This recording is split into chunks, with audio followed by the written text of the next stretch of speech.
Hi mga ka-achi! Welcome to another episode. This video clip is from Ask Attorney Claire. Now, it's batas natin with Attorney Claire. Pinakita ko lang sa inyo ang napakaraming views and subscribers na very dangerous influencer kung magtuturo ng maling pamamaraan. Kaya po tandaan, dapat notaryado ang inyong deed of sale. Marami po kasi sa ating mga kababayan, lalo na po noong unang panahon, noong mga nakaraang panahon, na pagkatapos po ng deed of sale, nakuha po yung title, hanggang doon lang po, dahil sabi nila, saka na lang nila babayaran ang capital gains tax. Pero minsan, nakakaligtaan po nila. Medyo magulo, so kung hindi babayaran yung capital gains tax, hindi mo na i-transfer sa buyer. Nakakaligtaan po nila na dapat pong notaryado to. Nagkataon po, yung seller, kinuha na ni Lord. So, paano na po yan? Hindi niyo po yan maililipat. Kaya kailangan po na ito ay nakanotaryo.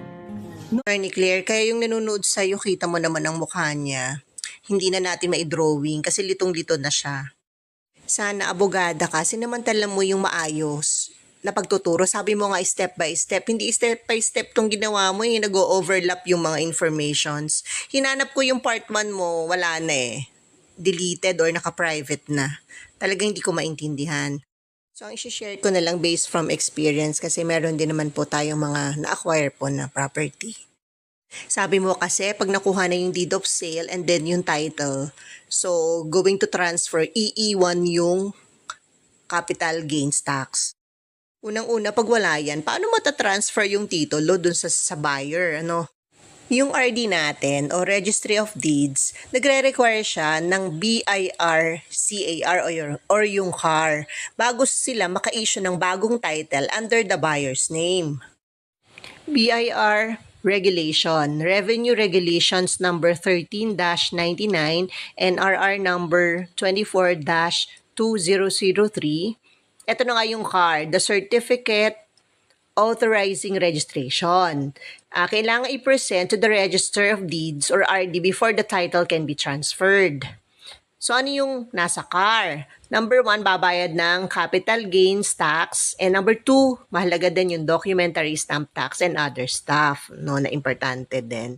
So ayan, na-establish na natin na yung capital gains tax na sinasabi ni Attorney Claire will fall under the CAR, which is the bridge between BIR and yung Registry of Deeds.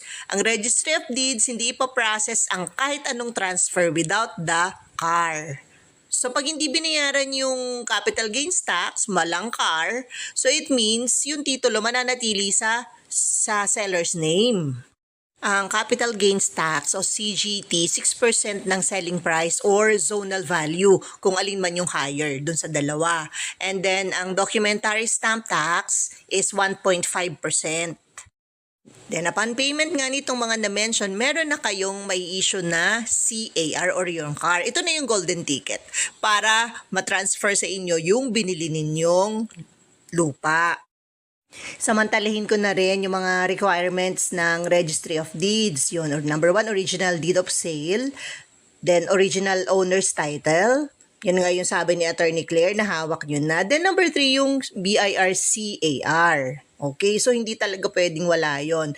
Then, tax clearance, and then transfer tax receipt from the city treasurer, at saka mga valid IDs ng parties. And always remember, pag hindi naparegister yan sa RD o Registry of Deeds, wala kayong mahalungkat na titulo under your name, 'di ba? So, no CAR application will be rejected.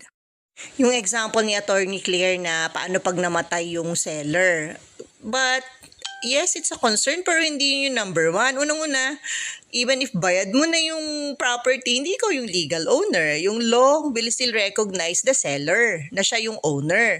Evidence man yung deed of sale nyo pero hindi yan full protection at ikokorte pa pag may problema. And you know, 'di ba, matagal na process.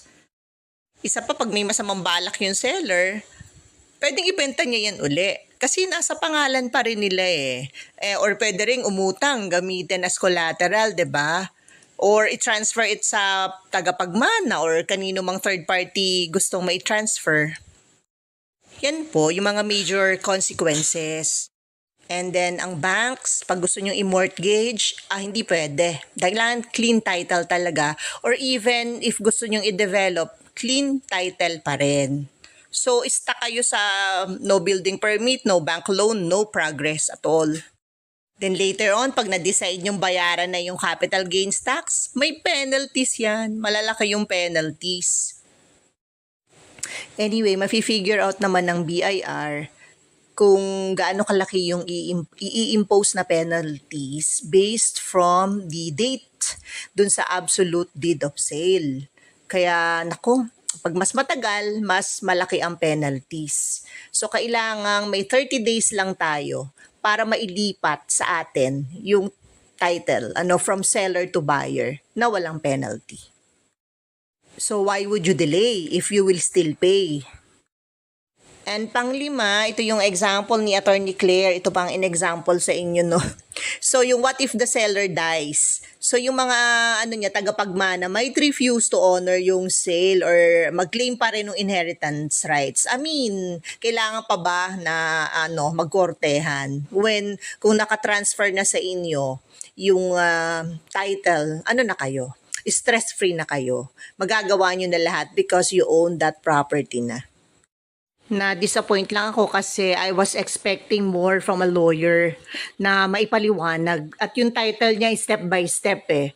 So part 1 nawawala, may part 2 yung isang topic na, and then ito na nga yung number 3 na ganito yun. You can watch naman the full video and tell me kung ipaliwanag step by step na in order and very organized naka-specify niya ano yung dapat bayaran ng seller, dapat bayaran ng buyers, pero yung process talagang malabo. And wala yung mga consequences pag hindi ginawa itong ganitong bagay.